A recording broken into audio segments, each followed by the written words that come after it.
En este capítulo, estudiaremos lo relativo a la libertad que Cristo nos dio, cuando nos perdonó de nuestros pecados. Una vez que Israel entrara en la tierra prometida, la nación tenía que contar 6 años, durante los cuales la tierra se sembraba, cultivaba y segaba, pero el 7º año tenía que ser un año sabático, durante el cual la tierra debía dejarse en barbecho. En el 7º año no se podía sembrar ni podar. Ni siquiera se podía segar lo que crecía de los granos caídos durante la cosecha del año anterior ni recoger las uvas de una vid sin podar. El grano y la fruta que creciesen por sí solos estarían disponibles para el dueño, sus esclavos, y sus trabajadores asalariados, los residentes forasteros y los pobres. También los animales domésticos y las bestias salvajes podían comer de ello.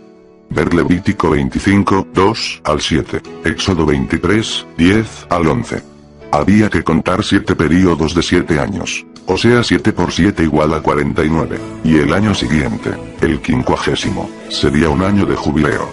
El jubileo tenía las mismas características que el año sabático. La tierra recibía de nuevo un descanso completo. Aplicaban las mismas reglas al producto de la tierra. Ver Levítico 25, 8 al 12. Esto significaba que la producción del año 48 de cada ciclo de 50 años sería la principal fuente de alimento para aquel año, para los 2 años siguientes y para algún tiempo más, hasta la cosecha del año 51, el año después del jubileo. Debido a la bendición especial de Jehová, en el año sexto se recogía una cosecha suficiente para suministrar alimento a lo largo del año sabático. Ver Levítico 25, 20 al 22. De igual manera, Dios proveía una cosecha abundante y suficiente en el año 48 para abastecer a la nación durante todo el año sabático, el jubileo que llegaba al año siguiente y hasta la cosecha del próximo año, siempre y cuando los judíos observasen su ley.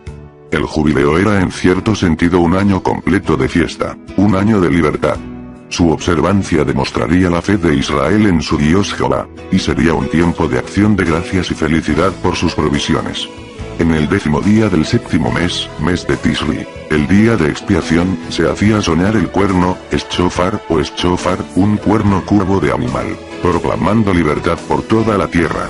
Esto significaba libertad para los esclavos hebreos, muchos de los cuales se habían vendido debido a una deuda.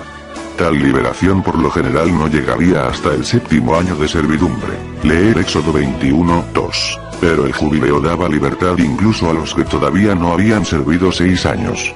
Se devolvía toda herencia de tierra que se hubiese vendido, por lo general debido a reveses económicos, y cada hombre volvía a su familia y a su posesión ancestral.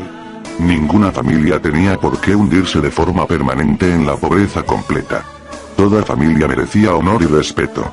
Incluso aquel que derrochase sus bienes no privaría para siempre de su herencia a su posteridad. Después de todo, la tierra en realidad era de Jehová, y desde su punto de vista, los israelitas mismos eran residentes forasteros y pobladores. Ver Levítico 25, 23 al 24. Si la nación guardaba las leyes de Dios, entonces, como él había dicho, nadie debería llegar a ser pobre entre ti. Lee Levítico 25, 8 al 10 y Deuteronomio 15, 4 al 5. Por causa de la ley del jubileo, no se podía vender a perpetuidad ninguna porción de tierra. Dios dispuso que si un hombre vendía una porción de tierra de su posesión hereditaria, el precio de venta se calculase en armonía con la cantidad de años que quedaban hasta el jubileo. El mismo procedimiento se aplicaba en el caso de que el dueño recomprara su porción hereditaria. De hecho, cuando se vendía una parte de la tierra, en realidad solo se cedía el uso de ella, así como su producto, durante los años que pasasen hasta el año de jubileo. Ver Levítico 25, 15 y 16, 23 al 28. Esto aplicaba a las casas de los poblados que no tenían murallas, a las que se consideraba como campo abierto, pero las casas de las ciudades amuralladas no estaban incluidas en la propiedad que se devolvía en el jubileo. Las casas de los levitas eran una excepción, ya que sus únicas posesiones eran las casas y las de esas alrededor de las ciudades levitas. A ellos se les devolvían sus casas en el jubileo. Las casas de las ciudades levitas no se podían vender. Lee Levítico 25, 29 al 34. Por el año del jubileo, los esclavos quedaban completamente libres. La maravillosa institución del año de jubileo se puede apreciar mejor si se consideran no solo los beneficios que obtenían los israelitas individualmente, sino el efecto que tenía en la nación en conjunto. Cuando se observaba debidamente el jubileo, en ese año la nación quedaba restaurada por completo a la debida condición teocrática que Dios se propuso y estableció en un principio. El gobierno tenía una base sólida. La economía nacional siempre permanecería estable y la nación no tendría deudas pesadas. Ver Deuteronomio 15:6. El jubileo proporcionaba una norma estable para los valores de la tierra y también impedía una gran deuda interna, con la consiguiente falsa prosperidad, que ocasionaría inflación, deflación y depresión comercial. La observancia rigurosa de la ley del jubileo impediría que la nación cayera en la triste condición que observamos actualmente en muchos países, en los que prácticamente priman dos clases de personas, las extremadamente pobres y las muy adineradas. Estos beneficios para el individuo fortalecían la nación, pues nadie se vería desvalido y aplastado por la falta de productividad debido a una mala situación económica, sino que todos podrían contribuir con sus talentos y habilidades para el bien de la nación. Gracias a las bendiciones de Jehová sobre las cosechas y a la educación que se proporcionaba, mientras Israel fuese obediente, disfrutaría del gobierno y la prosperidad perfectos que solo una verdadera teocracia podría lograr. Leer Isaías 33:22. En los años sabáticos se leía la ley al pueblo, en especial durante la fiesta de las cabañas o de la recolección. Lean Deuteronomio 31:10-12. De ese modo se les ayudaba a acercarse más a Jehová y a mantener la libertad que el jubileo les otorgaba. Jehová advirtió a los israelitas que sufrirían calamidad si eran desobedientes y repetidamente pasaban por alto sus leyes, entre las que se contaban la observancia de los años sabáticos y de jubileo.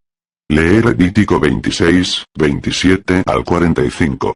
Empezando a contar los años cuando los israelitas entraron en la tierra prometida, su primer año de jubileo empezó en Tisri. Ver Levítico 25:2-4 y 8-10. Desde la entrada en la tierra prometida, hasta la caída de Jerusalén, los israelitas estaban obligados a celebrar 17 jubileos. Pero es triste observar en su historia que no apreciaron el tener a Jehová como rey. Con el tiempo violaron sus mandamientos, incluidas las leyes en cuanto al sábado, y perdieron las bendiciones que él tenía preparadas para ellos. Debido a su comportamiento, el nombre de Dios se vituperó ante las naciones del mundo y no pudieron gozar de la excelencia de su gobierno teocrático. Leer Segunda de Crónicas 36:20-21. Significado espiritual. En las escrituras griegas cristianas se hace referencia a un significado simbólico del jubileo. Jesucristo dijo que vino a predicar una liberación a los cautivos. Ver Lucas 4:16-18. Más tarde dijo con respecto a la liberación de la esclavitud al pecado: si el Hijo los liberta, serán realmente libres. Leer Juan 8:36. Como a los cristianos ungidos por el Espíritu se les declaró justos para la vida, y se les engendró como hijos de Dios a partir del Pentecostés del 33, el apóstol Pablo pudo escribir más tarde: la ley de ese Espíritu que da vida en unión con Cristo Jesús te ha libertado de la ley del pecado y de la muerte. Romanos 8:2. En pocas palabras, el año del jubileo es el poder de Dios en Cristo que nos hace libres del pecado, para vivir en la libertad con la que Cristo nos hizo libres.